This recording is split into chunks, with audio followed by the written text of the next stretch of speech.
Welcome to Think Big with Dan and Qasim. Join hosts Dan Melnick and Qasim Masood as they explore big ideas, limitless possibilities, and engage with visionaries, entrepreneurs, and thought leaders who dare to dream big, get inspired, motivated, and find practical tips for personal growth. Think big, dream bigger, and ignite your potential. Welcome to Think Big with Dan and Qasim. I'm Mateen filling in for Qasim. And our guest today is Alysson. So, Alysson, if you want to go ahead and introduce yourself, tell us where you live and what you do for a living. So my name is Alysson. I live in Michigan. I live in the Metro Detroit area. I am a esthetician. I started out as a regular esthetician. I got my state license in that. That was around 2008, 2009. Then I started that. I loved it. But at that time, aesthetics and like FaceTime and all that stuff, it wasn't as popular yet. And so like the only people that were like really doing like these heavy duty aesthetic treatments were like the Kardashians, who were new on the scene at the time. So the stuff that I do now I'm a medical esthetician. So I've kind of, from being a regular esthetician, I kind of worked my way up. I work in a plastic surgery office for a doctor right now. I love it. However, I do want to at some point, I do want to continue my education, which I always do. In the aesthetic industry, it's become a multi-billion-dollar industry over the last decade. If you look at the numbers, it's insane. I am obsessed with continuing education. I love hands-on work because I noticed after Corona, there was a lot of like online classes to learn how to do aesthetic, which is like beauty treatments on the skin. So aesthetic work is on the skin. So I've deeply studied skin and the complexities of it, and worked on skin for a very long time. Learning it though, however, I like to be hands-on. So over like the pandemic, there were a lot of people doing these online classes, which I did not want to do. So I did not do that. I ended up, when my kids were able to go back to school, I took the job at the plastic surgery office, and I've been doing laser there and trying to kind of work on my own thing, because I do have my own kind of dreams of starting my own little thing. But that has its own kind of setbacks. I don't know if that makes sense. Yeah. So how did you get into doing what you're doing today? You mentioned working in aesthetics and even, what you aspire to do. Like, how did you just start your career? Well, if we go all the way back, so I have two older sisters. And when I was a little girl, I was a big tomboy. Biggest tomboy. I would only wear boy Nike shoes. And my older sisters were these beautiful, like, I'm telling you, like I had to share a room with my older sister, one of them when I was little, and every morning she would get up at 6 a.m. before school and literally do a whole routine from head to toe, shower, do the hair, the makeup, the nail, everything done, a full outfit and everything. So like beauty and fashion kind of go hand in hand with that. So like I kind of am really into like fashion, colors, design. One of my other sisters happened to be a fashion merchandiser in the future, but like it started with me watching my older sisters primp, get ready, and look good, and everyone would always say how beautiful they were, and I was younger, so I was still a little girl, but like I was like, I want to be just like that. So that kind of is what got me like out of the tomboy phase as a younger girl and into wanting to be in the beauty business, if that makes sense. Yeah, definitely. So I guess like what is your goal? I mean, you mentioned that you have some bigger vision for what you want to do. So do you mind sharing like what does that look like for you? And do you want to have like your own company selling products? Like where are you at with that? Yeah, so right now I work for a doctor. So the only drawbacks with that is when you work for a doctor as a medical esthetician, depending on what the doctor wants and how, like, what your sign-on terms are, your NDAs and all of those things and the non-competes, it gets kind of difficult to market, especially in these times, because everything is on social media. However, the place that I'm at now, it's very medical. It is a plastic surgery office. So there are HIPAA laws and all of those kinds of things. So I can't really use social media to like show a lot of my work because it's, medically protected. So that is one drawback, which is why like one of the things, like I really, really, really want to continue my education into permanent makeup, like tattooing makeup. That's one of a very big thing that's growing. Like men actually that have balded fully and can't regrow the hair, they can get their whole scalp like a tattoo done. It looks like like they have like a buzz cut, but some men will do that if they don't have hair. So like that is something that I wanted to do in 2020, but they only had online classes. And that's very, very, very difficult to do. I can't, I've been waiting. My dreams are kind of to continue my education to be able to at least have something small for myself that I can do. Even if it's just regular aesthetics and then permanent makeup. And then I can also I've been thinking about getting into like ear piercing, not full body piercing, but like ear and nose piercings. So if I were to open my own little suite or spa or whatever, I would have like a small little boutique with clothes. I'm very, very into fashion and I pick out outfits. I like to put things together. So yeah, I do a lot of different things on this. I sell lashes, like the Urban Doll lashes. I sell these. And I'm just into a lot of different things. So like, but at work though, I do sell the medical grade skincare to people, which it is great. It works so much better and it's like a medicine. So it's something that I do have to I have to really to certain people, because like the aesthetic industry, like I had mentioned, it is kind of newer to a lot of people, like lasers and devices and things like that. Because that was like at one time, it was like only like the rich and the famous could afford that stuff. Well, now everyone is doing it kind of a lot, like hydrofacial is really great for all ages, like 18 and up, all ages. It's great. It's even some teenagers for acne. It's great. So, I mean, with the parent consent. So, I mean, I think that it's not going anywhere. The money is there. It's just a matter of, I'm trying to take these classes. This class, I found a academy for the permanent makeup that I would really like to go to. However, these continuing education, after you get your initial license through the state, you have to pay for all of your continuing education courses. So sometimes they don't have any financial aid. It's all like you have to pay them cash. Like some of them are like 10,000, 15,000, it can get really expensive. So if you have made like, because there were some of the things that when I had emailed with you guys a little bit, you guys had talked about things that if I could go back.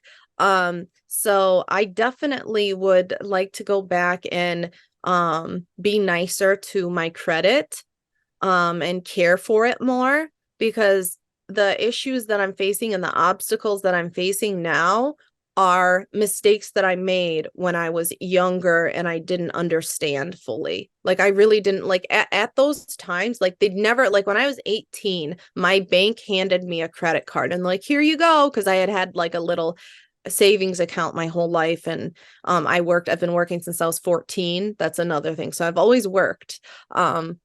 But so yeah, I've worked over half my life now. So yeah, I don't know how else to Yeah, explain. that makes sense. So I was curious about permanent tattooing. I think Okay. it's something that is kind of like there's definitely some pushback, right? So can you talk like a little bit more about that in terms of finding the right people and finding like the right clientele and how to convince people to think that there is still some taboo. I mean, especially when it comes to tattoos in 2023. I think it's more common. It's more something that people have a better taste for than as Yeah. opposed to maybe like 30, 40 years ago. But like, how do you convince people that are not sure about getting this permanent tattoo in terms of like the aesthetic part of it? Well, a lot of times, for instance, like my lip liner is tattooed. My eyebrows are actually blonde, so I had to have her a woman tattoo me. It's a little bit different than like a regular tattoo that you would get like on the body. Because it is like for cosmetic purposes, the ink deposits in a different layer of the skin, because our skin has two main layers and then a bunch of little layers in between that are, it's very complex. So with the permanent makeup aspect, the drawback is that you do have to get touch-ups. So that is one thing. They do fade. The sun will fade it because it's on your face usually, depending, because you can do anything, because like you can cover stretch marks, you can cover and like there's like unlimited possible. Like I met a girl recently, a younger girl, and I was talking to her about how I was gonna take the class or thinking about taking it, and she's like, yeah, my freckles are tattooed on. People are literally having freckles tattooed on because it's like a like people, like, I don't know if you've noticed in filters, they have freckles in them because it's like it's in right now. So one thing about that is that you also can have it removed. If you hate it, you can have it removed. It's not, I mean, it's not ideal, but I mean, if it's that case, but I mean, a lot of the people that I've known to receive permanent makeup, and I know people that already do it. It's really just, you have to really have a good consultation with your patient, client, or whatever it is. You really need to talk clearly and give them a very, very clear understanding of the side effects, how to heal from it, all of that. So like you really have to know, like, not just how it works, but the science behind it, and what can happen and things like that. So I mean that's the only thing I would say. I would say that you could have it removed if you hated it, but it will fade and go away over time, because you do have to touch it up with the permanent makeup ones. Yeah, that's true. So, um, in terms of technology, so are you using any form of technology, even like artificial intelligence, or it's a very big trend now in your business at all? Oh my gosh, good question. So, I mean, obviously, I do use lasers and other devices like hydrofacial and things like that, but those are not technically like AI in a way. I have come across a machine that does full sets of eyelashes. I don't know if you know any women that get full sets of individual eyelashes. It's where you lay back in a chair and a technician. I actually am licensed to do this. I just don't do it because it's tedious and it's not. Some people enjoy it. It's not one of the things I enjoy. I enjoy getting them, but they're costly. And now there is a machine. It's called Loom. I love it. I wish I could have that. It does full sets of lashes robotically in 10 minutes, and then someone like me goes through it and fixes any small minor errors. But yes, that is something that's coming. It's coming fast, and it's coming faster than we imagine. So I'm excited for that. I do work with stuff like, I don't, with that kind of technology, I've not been able to put my hands on it yet, but I can't wait to. So I'm excited for that. Awesome. So, is most of your clientele, do you mostly work with women, or you also work with men, or what does that look like for you? So currently, I mean, I do men and women, and I do occasionally, there will be like a teenager that I'll treat for acne or acne scarring or something like that. But for the most part, I do a lot of anti-aging work right now. I work with Broadband Light, which is by Sciton, and that takes out any photo aging. Stanford proved this to be like a true. So if you do it 4 times a year, over time, it reverses your skin age. It really, really works. It's really real. However, it is limited to certain skin types. So only some people can get it, because skin is so complex because it comes in all colors. We come in all shapes and sizes, and that's great and beautiful. It's just we have to be careful about the machines we use and things. So that's something that you always have to be very careful when that's the consult. You know how I was talking about the consultation? You always have to make sure that they know exactly what to expect and exactly what they're getting. Does that make sense? No, yeah. So, in terms of different skin types, is it more so like sensitive skin versus not sensitive skin, or like what would go to make somebody qualified? Like, what does that process look like when you're doing that consultation, if somebody would be qualified or not? So, medically speaking, it's called the Fitzpatrick scale. It goes from 1 to 6. And if you look at it with eyes, like it'll just show like light skin to dark skin. However, it's not that simple. It really depends on your eye color, like your heritage. If you're Asian, you're always, a certain type. Like you have to treat them a certain way, even if they look a certain way. So, like, for instance, I could be really tan because I went on vacation, and then I go to someone that I've never seen before, and they just probably think that I'm this type because, I'm darker, but that can lead to mistakes. So that's why the consultation is important. You need to find out heritage, everything. You have to look at their eye color. So it's very important, like when you're using lasers and devices and ingredients as well. So it is sensitive skin too. So some people are very sensitive. Some people are very sensitive to certain products. Some people have allergies to products. Like with hydrofacial, if you're allergic to shellfish, you'll have a reaction. So there's some minor risks in the things that I do if you do it, or there's like drawbacks to that. But that's with the skin typing. It's just kind of like I have to meet with someone and I really have to get a good idea of, their heritage. Because, we are all this big mixing pot. The whole world is a big mixing pot now. So, I mean, my kids, for example, they're from their father, first generation African Americans. Really, their dad lives in Africa, was born in Africa. They're blonde and they look very, very light. But they're Middle Eastern and African. So it's unique. So you do have to spend time in the consultation. So I think what sets apart the medical aesthetics from regular aesthetics a lot of the time is skin typing with the Fitzpatrick scale. So that's the basic rule of thumb, to always start with the Fitzpatrick scale. And that's kind of how I figure out my strengths and the depth and all of the energies that I'm using, depending on what device I'm using. So, So, like, what if people are doing like a lot of like spray tan?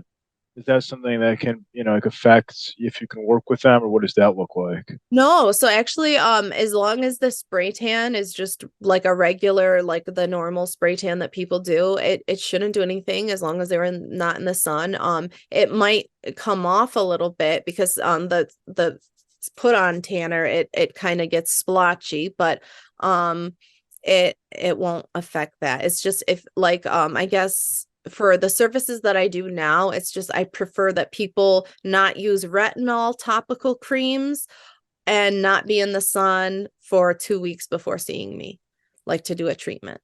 Makes sense. So, if somebody watching this wanted to reach out to you and define your business, do you mind sharing the best way to get in contact with you if somebody wanted to work with you to get any sort of procedure done? Sure. So you can look up my Instagram. It's just at Alysson Marie, and it's just at and then ALYSSONMARIE, and just send me a message on there. And then yeah, Awesome. my info. Well, Allison, thank you so much for your time. It was a pleasure. I learned a lot about this process. I didn't really know anything Yeah. about it, so it's really Yeah, cool. it's very, very it goes more in depth. I tried to make it as easy sounding as I could, but yeah, that's kind of the basics. Yeah, it sounds great. Well, thank you again for your time and have a great rest of your day. Thank you. Thank you for having me. Thank you. Thanks. All right. Bye.